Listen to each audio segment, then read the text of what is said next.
കേരളത്തിലെ മഴ മുന്നറിയിപ്പ് എങ്ങനെയാണ് എന്ന് നമുക്ക് നോക്കാം. കേരളത്തിൽ 2 ജില്ലകളിൽ ഒഴികെ എല്ലായിടത്തും മഴ മുന്നറിയിപ്പ് തുടരുകയാണ്. കേരളത്തിൻ്റെ പത്തനംതിട്ടയിലും കോട്ടയത്തും മഴ മുന്നറിയിപ്പ് ഇല്ല. പക്ഷേ മറ്റ് 12 ജില്ലകളിലും മഴ മുന്നറിയിപ്പുണ്ട്. വടക്കൻ കേരളത്തിലാണ് പ്രധാനമായും അലർട്ട് തുടരുന്നത്. ഓറഞ്ച് അലർട്ടാണ് വടക്കൻ കേരളത്തിലെ ജില്ലകളിൽ ഉള്ളത്.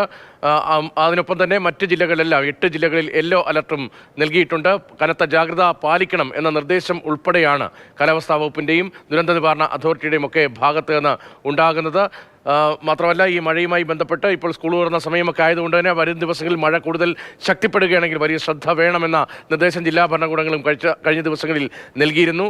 അതിന് പിന്നാലെയാണ് ഇപ്പോൾ മഴ കനക്കുന്നതുമായി ബന്ധപ്പെട്ട് ഈ പുതിയ അലർട്ടുകൾ വന്നിരിക്കുന്നത്. 4 ജില്ലകളിൽ, വടക്കൻ കേരളത്തിലെ 4 ജില്ലകളിൽ കാസർഗോഡ്, കണ്ണൂർ, കോഴിക്കോട്, വയനാട് ജില്ലകളിൽ ഓറഞ്ച് അലർട്ട് തുടരുകയാണ്. മലപ്പുറം, തൃശ്ശൂർ, എറണാകുളം, ആലപ്പുഴ, കൊല്ലം, തിരുവനന്തപുരം, ഇടുക്കി ഈ ജില്ലകളിലാണ് യെല്ലോ അലർട്ട് തുടരുന്നത്. കോട്ടയം, പത്തനംതിട്ട ജില്ലകളിൽ അലർട്ടില്ല. എങ്കിലും മഴയ്ക്കുള്ള സാധ്യത തള്ളിക്കളയാൻ കഴിയില്ല എന്നാണ് കാലാവസ്ഥാ മുന്നറിയിപ്പിൽ പറയുന്നത്.